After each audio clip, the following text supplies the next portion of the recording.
So, for the final part of this tutorial, we're going to be talking about the transmog system.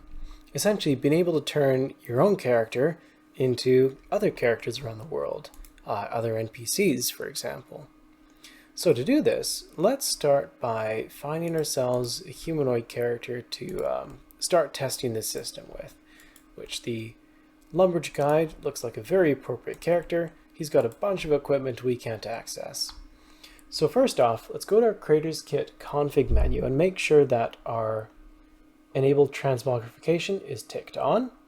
I'm going to right click him, I'm going to go to our drop down menu and hit transmog. Beautiful. So, and also I'm going to use entity hider to hide myself. So we just see our good old Lumberjack Guide. Now, one of the important things to notice with the transmog system is that there's a bunch of different modes that we can use. So if I just move my camera a little bit, open up my toolbox and find my transmogger, there are several different modes we can use. Player means that the transmog copies all the real player's animations. So my real player still exists and is still playing animations even though we've hidden him. But our transmog, the Lumberjack Guide, is playing all of his animations. That's why he looks like he's holding a barrel chest anchor. Modified will copy all of the player animations except the ones that you choose to be different. So for example, if I want his idle pose to be spinning, I will enter the animation ID for spin, and whenever he's idle, he'll instead spin. Or I could change it up so that instead, whenever he's playing an action, for example, attacking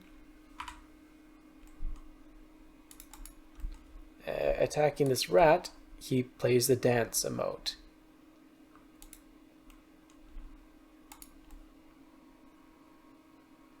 Just to flex on these guys. So that is that's the very basics of the transmog system. What we can also do is we can do something a little more custom, a little more fancy. So this is more relevant when I'm trying to be something entirely non-human, where none of my player animations will work well with it. For example, if I were to transmog into this goblin, look at how the player animations apply to him. Instead, I need goblin animations. So let's go find some goblin animations. Let's go to Creators Kit and enable our NPC overlay and hit page down. A goblin pose is 6181 and walk is 6180. So 6181, 6180, and I'll just copy that for all the movements, because goblins are not going to have a complicated movement system. And there we go. This is now me. Whenever I'm walking or running around, I play goblin animations. Now let's try and find a goblin attack animation if I don't kill him outright. Come on, come on. 6184. 6184. 6184. And let's just remove this overlay. So now whenever I do any sort of action, there we go. I slap these people silly. Like whenever I chop a tree, same deal.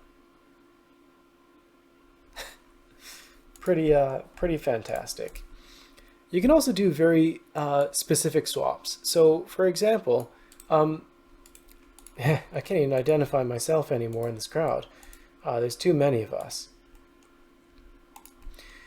For example, if I want to, every time I play the dance emote, my real character plays a dance emote, I want him to play a goblin sort of dance. First off, let's find a goblin dancing animation. What do you think is going to work? Goblin cave wall flowing gungy water. Probably ain't gonna pan out. Goblin Dance is 2-1-2. No, that would probably apply to the emote. We have to think a little bit more creatively. I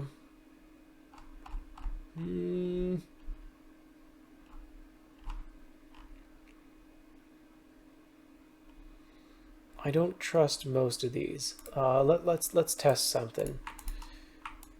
Let's get you over here, and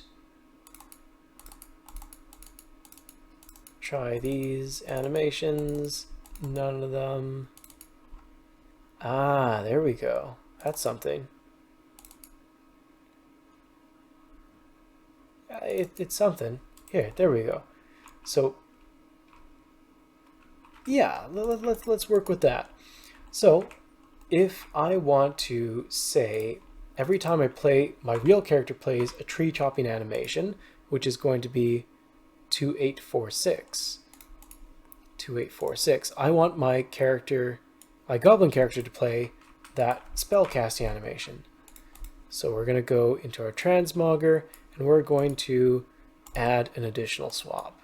So 2846 is going to be what I want, is what my real character is playing, and what I want to put in is 6134. 6134. Okay, now if I go and chop a tree, my real character chops a tree, my goblin plays that spell casting animation. No way. Alright, sure.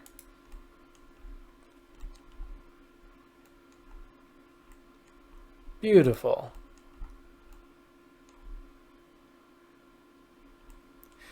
And that's kind of the transmog system in a nutshell. The only other thing I could probably show you is if you're using a character, a default character, like a player, defaults will give you a really basic set of animations that you can use. You can always reset to remove everything to -1. You can save this whole setup that you've created as a transmog setup if you so choose. And then you can load them later. That's about it. That's all I've got for transmogging. And that's the end of this tutorial series. Thank you very much for watching.